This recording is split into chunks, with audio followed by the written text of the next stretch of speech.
Paz e graça, meus irmãos. Que alegria estar aqui com vocês nesse congresso dos adoradores. Quero louvar e bendizer a Deus pela vida de cada um de vocês e por terem disponibilizado o vosso tempo para estar aqui conosco, para mergulharmos nesse mistério da Sagrada Eucaristia. Desejo hoje pedir ao Senhor para que Ele possa derramar sobre a tua vida, sobre o teu coração, tudo aquilo que Ele deseja e tudo aquilo que Ele anseia e sonha para a tua vida. Então, antes de começar essa pregação, eu gostaria de pedir ao Senhor que Ele pudesse vir ao teu encontro, até onde você se encontra. Se você pode nesse momento agora, eu te peço, entre dentro de você, feche os teus olhos. Eu quero pedir nesse momento agora que o Senhor possa entrar profundamente na tua casa, na tua vida, em tudo aquilo que nós estamos vivendo hoje, e que esse dia, que esse domingo, seja um dia em que o Senhor possa visitar a tua vida, possa visitar a tua família e falar através da sua palavra. Senhor Deus, nós te pedimos nesse momento, no nome de Jesus, que o Senhor possa enviar os teus santos anjos, de um modo especial o arcanjo Rafael e Miguel, para que eles juntos, perfeitos adoradores do Verbo Divino, possam vir até nós e trazer também todo o mistério da adoração do céu. Nós te pedimos, Deus, que o Senhor possa enviar sobre a nossa vida os serafins, anjos abrasadores, os querubins, conhecedores da tua palavra, os tronos habitados pela tua presença e as dominações, anjos, servos e senhores que servem constantemente o teu trono e cada um de nós. Que pela intercessão do nosso anjo da guarda, verdadeiro adorador da Eucaristia, do Verbo feito carne, nós te pedimos, Senhor, que os mesmos anjos que cantaram na noite de Natal possam cantar para nós hoje, através dessa pregação, e que todos aqueles que estão vivendo hoje em uma situação difícil, uma situação de abandono, e ao mesmo tempo que têm buscado a esperança em Ti, possam encontrar na Tua presença e nessa fonte inestimável da Sagrada Escritura e da Sagrada Eucaristia, a Tua presença, a Tua fonte e o Teu amor que não tem fim e que não passa. Em nome do Pai, do Filho e do Espírito Santo. Amém. Meus irmãos, eu quero convidar você a pegar a palavra de Deus comigo em Lucas capítulo 22. O Evangelho de Lucas capítulo 22, versículo 14, aonde a palavra ela nos traz uma realidade profunda de como Jesus, vivendo os seus últimos dias, no último dia da companhia dos seus discípulos, ele cita uma palavra tão forte, ele diz: eu desejei ardentemente comer com vocês essa Páscoa, e aí ele senta à mesa e ele institui então a Sagrada Eucaristia. A palavra está em Lucas capítulo 22, versículo 14 em diante, e a palavra diz assim: quando chegou a hora, ele se pôs à mesa com seus apóstolos e disse-lhes: desejei ardentemente comer esta Páscoa convosco antes de sofrer. Pois eu vos digo que já não a comerei até que ela se cumpra no reino dos céus. Então, tomando um cálice, deu graças e disse: tomai isto e reparti entre vós. Pois eu vos digo que doravante não beberei do fruto da videira até que venha o reino de Deus. E tomou um pão, deu graças, partiu e deu a eles, dizendo: isto é o meu corpo que é dado por vós. Fazei isto em minha memória. Depois de comer, fez o mesmo com a taça, dizendo: essa taça é a nova aliança em meu sangue, que é derramado por vós. Palavra da nossa salvação, glória a vós, Senhor. Meus irmãos, essa palavra ela revela o momento mais íntimo, mais profundo e mais particular da vida dos discípulos de Jesus. Aqui, Jesus ele tinha pedido para os seus discípulos, mesmo sabendo da conspiração de Judas Iscariotes e também dos sumos sacerdotes e dos doutores da lei, que estavam tratando sobre a sua morte, né? Ele então pensa: eu vou antecipar esse momento com os meus amados. Veja, é interessante pensar que Jesus ele antecipa a festa da Páscoa, que é na sexta-feira, às 6 horas da tarde, na verdade, é já o sábado, né? No calendário judaico. E Jesus antecipa para quinta-feira à noite, porque ele sabe que ele vai ser entregue naquela noite. Então, na noite que ele seria entregue, que ele seria traído, o Senhor antecipa a festa da Páscoa, ele antecipa a celebração e para estar com os seus discípulos, sentando-se à mesa com eles. Estando à mesa com eles, o Senhor então começa a dizer a eles que durante praticamente esses 3 anos, Jesus vai dizer, olha, durante 3 anos, esses 3 anos que eu conheci vocês, que eu estou com vocês, em que vocês viram realizar milagres, em que vocês viram as multiplicações dos pães e dos peixes, que eu andei sobre o mar, que eu fiz Pedro andar, que eu salvei Pedro, que eu cuidei, que eu chamei todos vocês.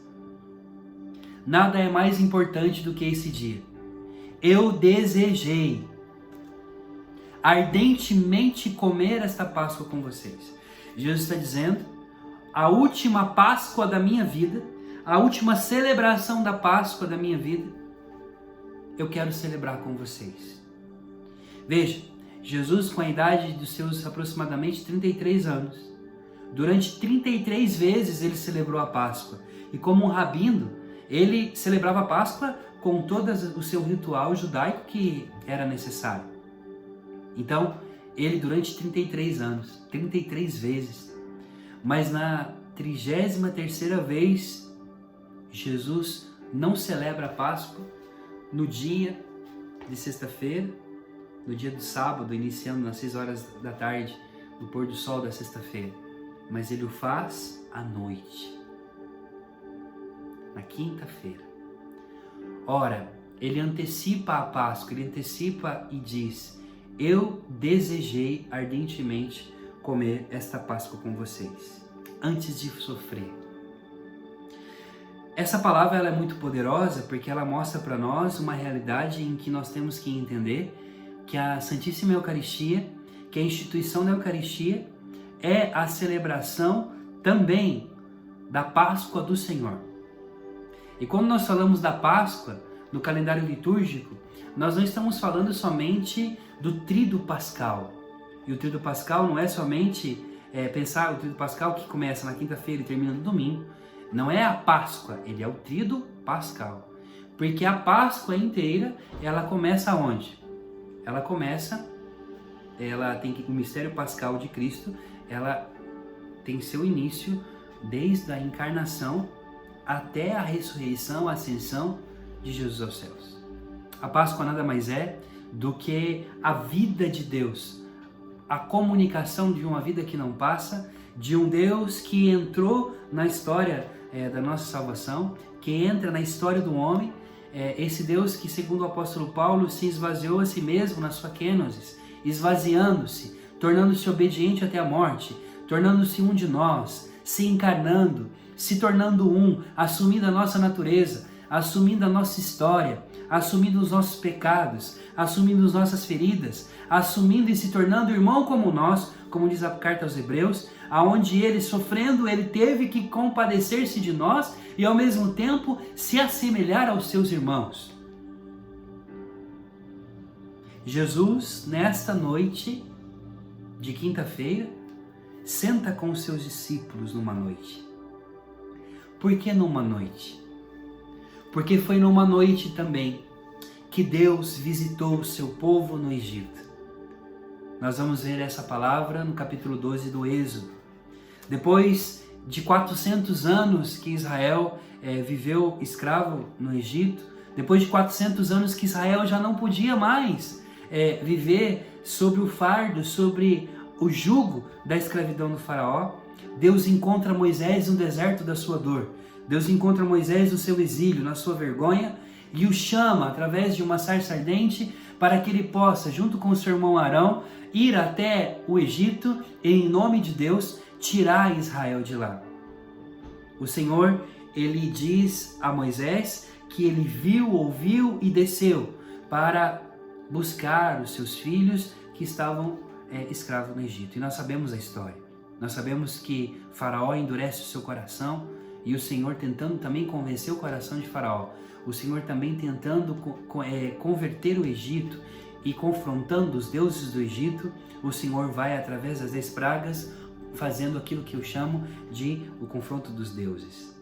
Mas, na noite de Páscoa,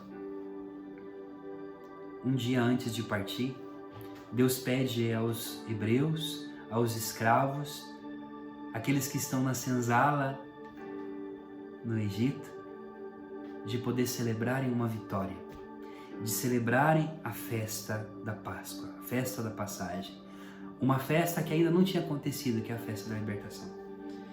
E veja, o Senhor pede então para que o sangue de um cordeiro seja passado nos umbrais das portas, para que assim, quando o anjo passasse, não acontecesse de que tivesse ali uma morte dos primogênitos dos israelitas. Todos os primogênitos foram dizimados ali no Egito, mas os primogênitos de Israel foram cuidados, foram preservados por causa de um sangue de um cordeiro que foi passado nos umbrais das portas. Claramente, esse sangue que foi passado nos umbrais das portas, como proteção à morte, é a prefiguração do sangue do cordeiro que está presente nesse cálice, no cálice da bênção, nesse cálice em que Jesus diz: este cálice é o cálice da nova e eterna aliança derramado por vocês. É muito profundo quando nós entramos no mistério da Eucaristia. Porque ao entrarmos no mistério da Eucaristia, nós entramos no mistério de Cristo. Nós entramos no mistério da nossa salvação. Nós entramos no mistério do amor, do ágape divino, que é maior do que todas as coisas. E aí aqui que está. Nas prescrições da Páscoa, o Senhor pede a Israel para que os escravos se vistam roupas de festa, não mais como roupas de escravo, e se sentem para comer o cordeiro pascal. E detalhe, aqueles que não conseguem comer muito, porque não pode sobrar nada, tem que chamar o seu vizinho para comer. Quer dizer, é uma celebração, uma confraternização, é o corpo de um povo que se encontra para celebrar uma vitória de uma libertação. E detalhe, Deus pede a Israel de celebrar a libertação, mas veja, Israel ainda não saiu do Egito. O Senhor também celebra a Páscoa com os seus discípulos à noite, celebrando com eles uma aliança nova, aonde ele vai vencer a morte, mas ele não venceu ainda, mas ele convida então a celebrar já a vitória. E eu fico a me perguntar por que Deus usa essas dinâmicas, por que Deus nos convida a festejar antes de receber o prêmio, por que nós estamos ainda correndo, mas já estamos vivendo esta vida agora, se era para viver depois. Porque a vida em Cristo, porque a vida de Deus, ela não começa lá no mundo espiritual, no céu, ela começa agora. A vida em Cristo, ela começa aqui nessa terra e ela vai ter a sua plenitude no reino de Deus. É por isso então que Jesus diz: desejei ardentemente comer essa Páscoa convosco antes de sofrer, pois eu vos digo que já não a comerei, o que é a Páscoa, até que ela se cumpra, aonde? No reino de Deus. Jesus está dizendo: eu quis celebrar com vocês agora, porque a Páscoa começa agora. Mas ela vai ter cumprimento quando eu sentar com você de novo no banquete no reino dos céus, e sentado com você à mesa, como sentei com Israel no Egito, eu sentarei contigo, cearemos juntos, e será então aí que você viverá em mim e eu em você para sempre. Ora, a Eucaristia, a palavra Eucaristos, que significa celebração, que significa também festa, nada mais é do que a antecipação de uma vida que todos nós iremos viver no paraíso para sempre. Ora, a Eucaristia pelo qual a igreja vive, como disse São João Paulo II, a igreja vive de Eucaristia, ela é na verdade o próprio Cristo que se dá, que se entrega, que se derrama, que se doa totalmente a mim, pobre pecador, que preciso de entender cada vez mais na minha vida que eu sou aquele vaso que só preciso ser preenchido da graça de Deus. E a graça de Deus, ela é também uma pessoa que se manifesta na minha vida e que vem ao meu encontro e que se une a mim e que faz de mim alguém, não melhor, mas alguém parecido com Ele, eucaristizado. Jesus antecipa a Páscoa para os seus discípulos. Ele abençoa os 4 cálices,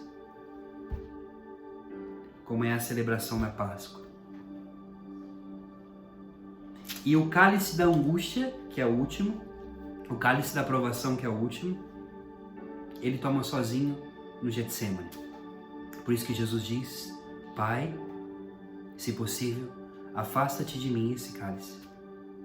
Porque ele toma sozinho, para que nós não possamos mais viver uma angústia de morte, que é a angústia do pecado, porque ele assumiu naquela noite, naquele Getsemane, naquele momento de dor, naquele momento de tristeza profunda, a minha e a tua vida.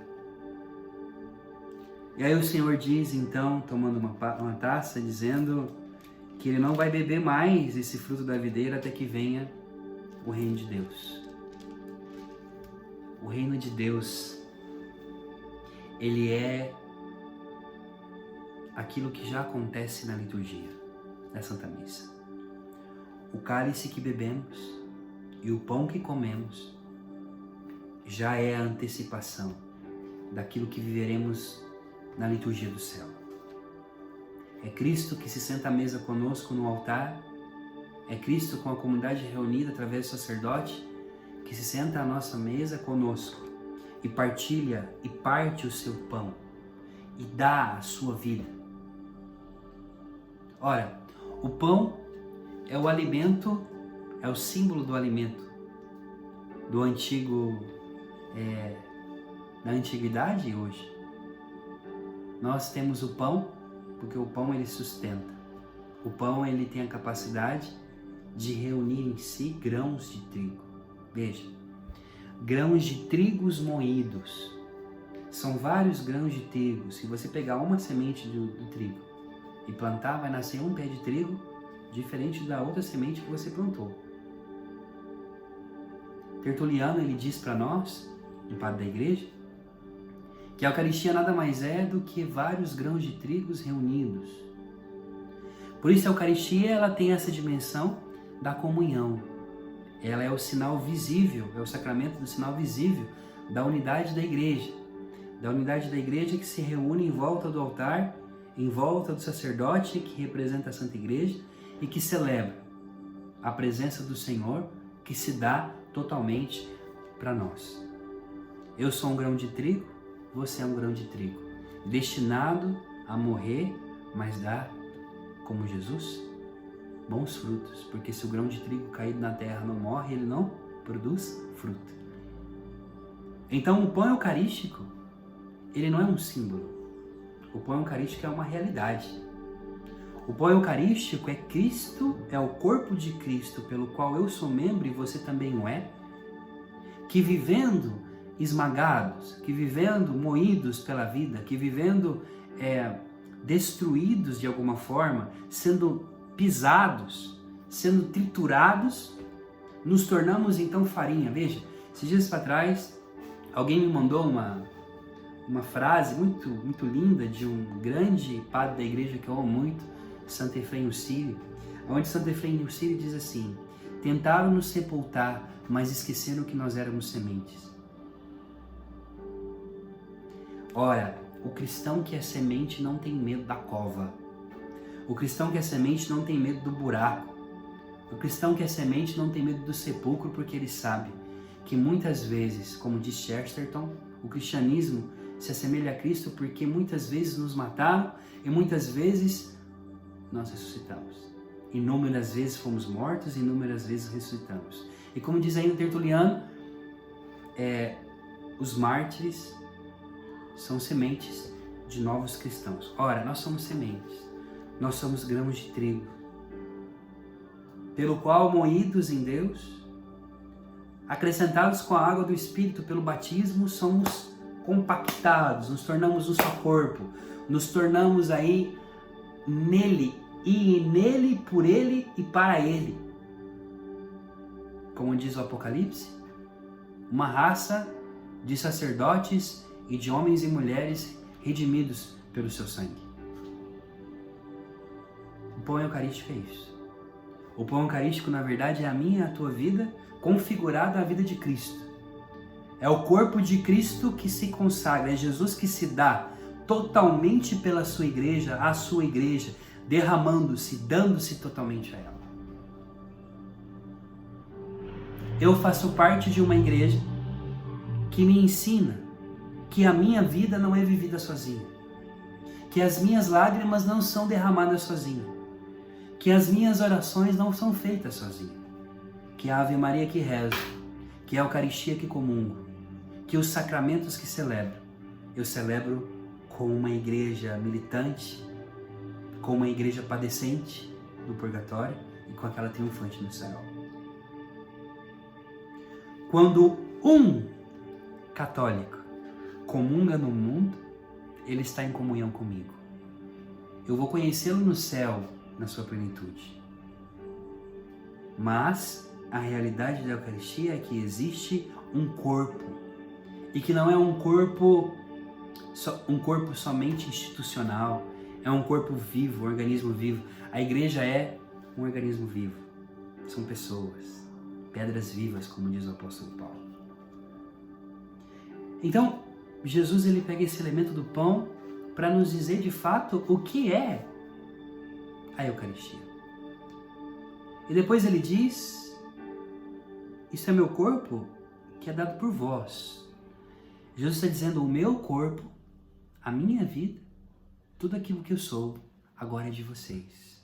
Eu me dou totalmente a vocês. Eu não tenho medo de entregar a minha vida para vocês.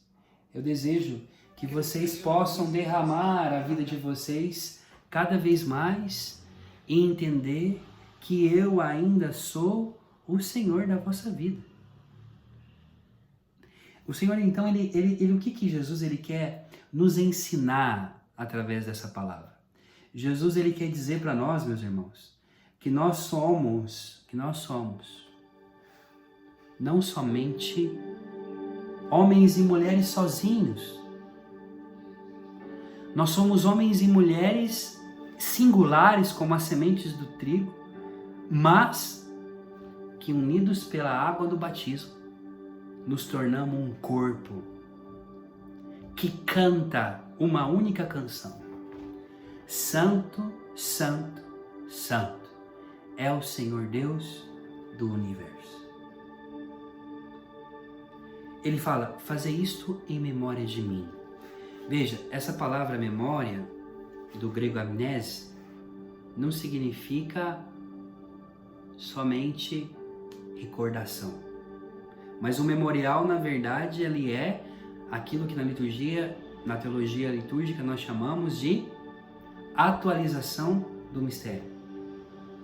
O que aconteceu há 2000 anos atrás, acontece agora. Veja, o memorial para um judeu, por exemplo, Deus não tirou Israel do Egito.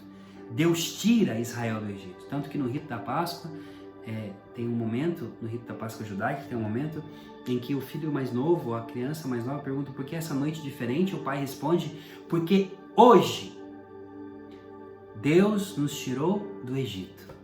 Então é hoje. O mistério da Páscoa é hoje. Essa Eucaristia que eu comungo, eu comungo a vida de Deus. É a comunicação na sua plenitude de uma vida que não passa. E não é somente a vida da cruz, mas é a vida completa, integral do Senhor. É de um Deus que se integrou, é de um Deus que se encarnou, é de um Deus que assumiu a minha vida, é de um Deus que carregou sobre si as minhas dores, é de um Deus que não teve vergonha dos meus pecados, é de um Deus que entrou na minha história, é de um Deus que entra na minha vida e diz: ei, eu quero fazer com que você participe da minha vida e ao mesmo tempo quero participar da tua, quero entrar em comunhão com você, eu quero tão ser íntimo teu que desejo ser comido por você e viver dentro de você. Os padres da igreja, de um modo particular, Máximo Confessor, São Máximo Confessor, ele dizia para nós, ele nos fala, pegando aí o adágio teológico, a expressão teológica de Santo Irineu de Lyon, que diz: a glória de Deus é o homem vivente, diz Irineu de Lyon. São Máximo Confessor, ele complementa a frase de Irineu de Lyon dizendo: a glória de Deus é o homem vivente porque Deus habita nele. Ora, um Deus tão grande, um Deus tão alto, tão poderoso, tão inacessível, tão inefável, que se deixa ser alcançado por uma criatura tão pequena e tão miserável como nós. A grandeza de Deus não está no fato dele ser grande, porque já se pressupõe que Deus é grande. Mas a nobreza da grandeza de Deus está no fato de que ele se deixa ser pequeno. E assim então Santa Teresinha do Menino Jesus, ela vai dizer para nós que a Eucaristia, ela é uma outra kenosis, porque Cristo, ele se dá totalmente num pedaço de pão, em um pão eucarístico. Isto é, se ele já, enquanto pessoa, poderia se defender de alguma coisa, um pão não. Ele desce profundamente para se tornar alguém comigo, para que eu possa tê-lo comigo. E já não é mais um relacionamento de alguém para alguém, mas de dentro de mim para dentro de mim. Isto é, Deus em mim e eu nele. É o relacionamento da vida trinitária, da teologia trinitária, do mistério de Deus. Isto é, Deus que vive um dentro do outro, o Pai, o Filho e o Espírito Santo, que não mora um do lado do outro, mas um dentro do outro. Porque a verdadeira intimidade, a verdadeira relação, o grau maior de uma união está no fato de eu poder estar dentro de você. De você poder levar dentro de você a minha vida e eu dentro de você também a minha, a tua. Então na Eucaristia a vida de Cristo é comunicada na sua plenitude. Por quê? Porque eu, Rafael, enquanto sou um simples homem, sou habitado por um grande Deus, o único Deus e o único poderoso Deus, o Deus a quem eu adoro. Ele vem e mora em mim. E então, como dizia Chiara Lubick, interessante isso, eu vou comungando Cristo, mas na verdade é Ele que vai me comungando. Eu vou me comunicando, porque a palavra comunhão vem de communion, que significa comunicação também. É interessante que no italiano não se diz eu vou comungar Jesus, mas se diz vado a comunicare il Signore. Ho fatto la comunione. Comunicare, me comunico. Comunhão, comunicar nada mais é do que eu que comunico a Deus a minha vida e Ele comunica então a vida dele a mim. A minha vida é transformada naquele pão. A minha vida ela vai se transformando naquele altar. E eu vou me tornando aquilo que sou chamado a ser, que é parecido com Jesus. Depois a palavra diz que ele tomou uma taça e disse: esta é a nova aliança em meu sangue que é derramado por vós. Na antiguidade o sangue, ele, até mesmo as culturas extra-bíblicas, o sangue ele está ligado profundamente à vida. Acreditava-se que a vida residia no sangue. Então, tanto que é interessante que nas prescrições alimentares de Israel, no livro do Levítico, o israelita não podia comer carne sufocada, isto é, carne que o sangue não tivesse derramado, porque tem que sair todo o sangue para que a vida possa ir embora. Essa era a ideia. Quando Jesus diz, isso aqui é meu sangue, Jesus está dizendo assim, eu estou dando a minha vida por vocês. Por isso que no lenho da cruz, Jesus deu todo o seu sangue, não sobrou uma gota do sangue do meu amado naquela cruz, ele se entregou totalmente. Por isso que João diz, e tendo amado os seus, amou-os até o fim. Então ele comunica essa vida desse sangue. Esse sangue que é uma transfusão através do seu coração eucarístico na minha vida. E então por isso que nós não morremos mais. Esse não morrer mais não significa que não morremos fisicamente. Claramente, nós morremos, nós perdemos aquilo que é a bios, a vida comum, a vida biológica, nós vamos morrer. Mas a zoé, que é a vida eterna, ele nos comunica através do seu sangue. Então a Eucaristia, o corpo e o sangue do nosso Senhor, nada mais é do que comungar, do que beber e comer de uma vida que já é agora e não depois, que eu vou viver na plenitude no reino dos céus. Por isso que todas as vezes que eu adoro, por isso todas as vezes que eu faço ação de graças, todas as vezes que eu comungo, eu já estou vivendo a vida do céu. Porque o céu o que é? Senão os anjos e os santos, como diz Santo Tomás de Aquino, é uma sociedade de homens e anjos que adoram e louvam a Deus. O que o céu é? O céu é o Cordeiro imolado, sentado no seu trono. A Santíssima Trindade que me convida a participar da sua vida, que eternamente irei cantar, e não somente cantar, mas me alimentar dessa vida, uma vida eterna que não passa, e ao mesmo tempo, vivendo tudo isso, eu posso saber que é agora que eu posso já experimentar, mesmo nas limitações da vida, mesmo até mesmo na situação em que vivo de pecado, e que comungando e caindo e reconfessando e vivendo e chorando e sendo profundamente humano, recebo a graça da vida profunda e profundamente divina dentro de mim. Meus irmãos, existe um autor bizantino, ele é santo, ele se chama São Nicolau Cabasilas.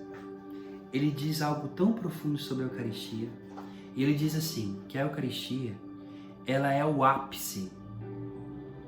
O sacramento do batismo, ele introduz a minha vida na vida de Deus. Eu me torno, então, filho de Deus. O sacramento do crisma, me dá a força vital de crescer na fé.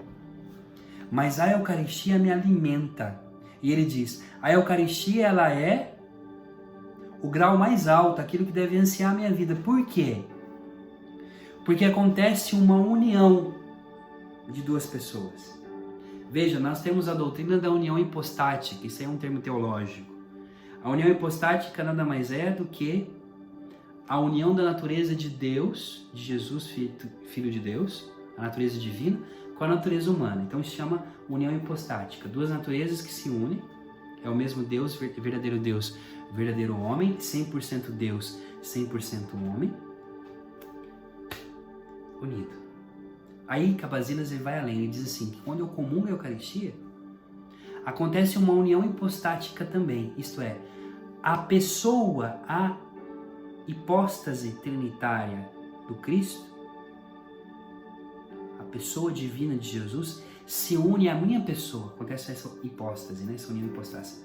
Acontece uma união entre eu e o meu Senhor.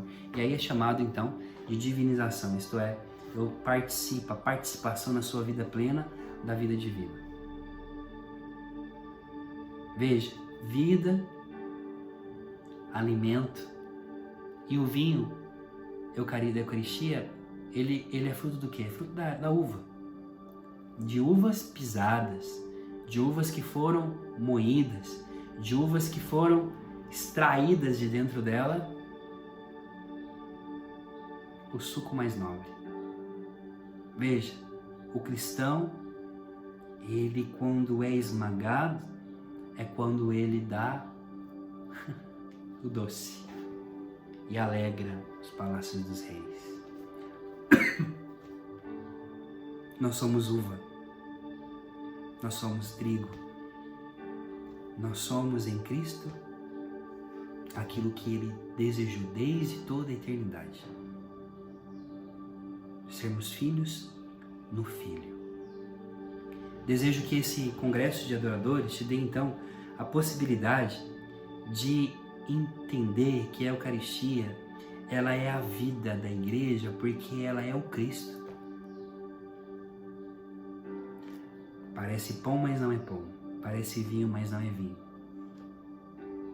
É pão, mas é o corpo do meu Deus. É vinho, mas é o sangue que conduz à vida eterna.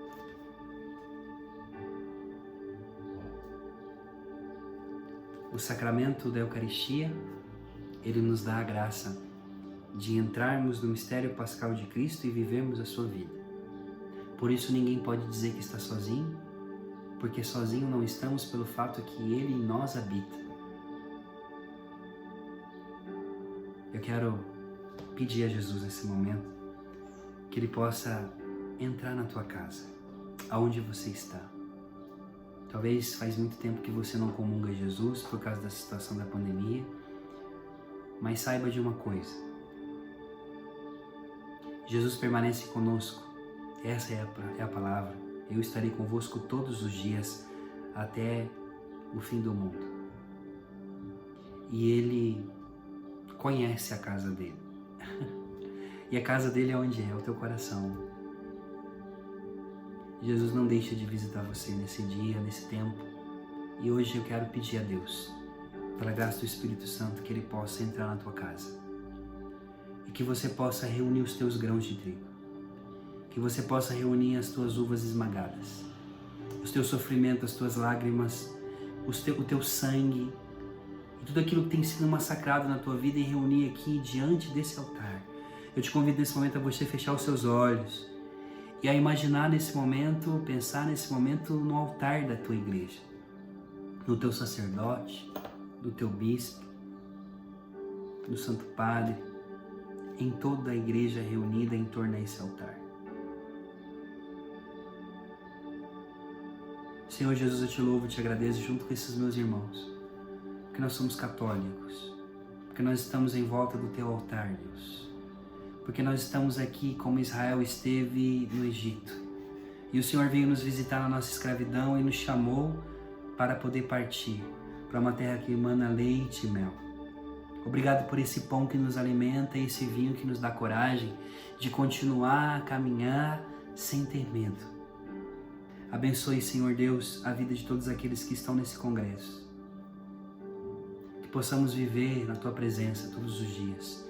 Eu quero declarar na tua vida que você é amado, que você foi encontrado por Deus, que Deus não desistiu de você, que o Senhor continua a acreditar em ti.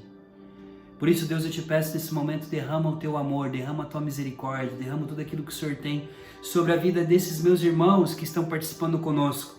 E que no teu santo nome, pela tua aliança de amor, pela tua nova aliança, pela tua aliança de misericórdia que o Senhor realizou na nossa vida através deste dia em que o Senhor sentou-se com os seus discípulos, dando o teu cálice de sangue, dando o teu corpo e dizendo: eu espero vocês. Ei, Jesus naquele dia estava dizendo: eu espero vocês para sentar na mesa com vocês naquele último dia, no reino de Deus. Quando você chegar, depois da batalha, sentaremos num banquete juntos e cearemos, cantaremos e eu estarei contigo todos os dias.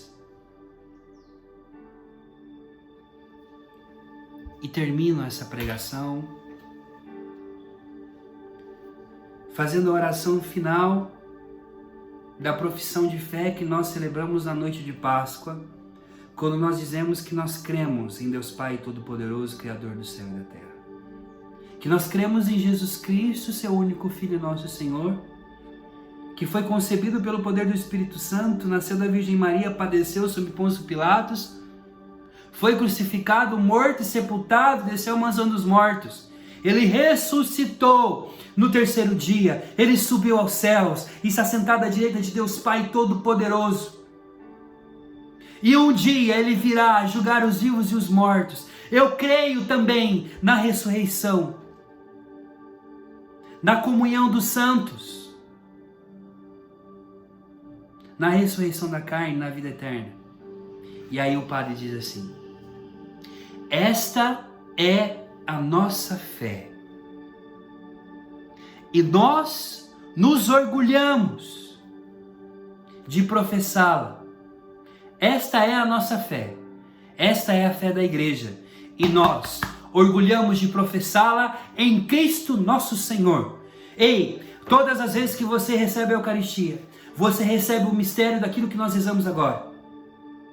Tudo o que aconteceu, toda essa fé dos nossos pais, a fé dos nossos antepassados, a fé dos mártires, a fé de todos aqueles que deram a sua vida por amor a Jesus, a fé daqueles que construíram o patrimônio da fé, ela é comunicada a mim e a você através do corpo de Jesus. Então, por isso, não existe ninguém que pode dizer que caminha sozinho a partir do momento em que encontrou Jesus e a partir do momento em que comunga desta vida, deste amor, desta presença de um Deus misericordioso, poderoso, que te ama, que me ama e que deseja sentar de novo um dia conosco à mesa, junto com Pedro, Tiago, João, os 12 apóstolos, com todos aqueles que estavam nesse dia, há 2000 anos atrás, naquele cenáculo. Existe o cenáculo, existe o andar de cima. Ei, existe o andar de cima, inacessível aos homens, mas que a escada de Jacó em Jesus Cristo, sua misericórdia veio me alcançar. E eu posso subir, sentar e de novo fazer a experiência do amor de Deus, que é eterno. Desejo que você possa viver esse dia agradecendo ao Senhor, porque Ele colocou no teu coração e no meu coração esta graça, esta realidade ontológica, essa realidade essencial na minha vida, que é viver para adorar o Senhor. Eu nasci, você nasceu para adorar o Senhor, para viver em comunhão plena com Ele. Eterno Pai, eu vos ofereço o corpo e o sangue, a alma e a divindade de nosso Senhor Jesus Cristo, vosso Filho, em expiação dos nossos pecados e dos pecados do mundo inteiro. Entendeu? Entendeu aqui como essa oração de Jesus revelado em Santa Faustina sintetiza o carisma dos adoradores? É na Eucaristia, é no cálice da bênção, é no corpo do Senhor que eu encontro então a reparação para um mundo que precisa de misericórdia. Deus abençoe você poderosamente e que esta pregação possa tocar o teu coração. Deus abençoe, muito obrigado, estou muito feliz de estar aqui com vocês. E Deus continue então a conduzir esse retiro. Um abraço, gente, um abração, fique com Deus.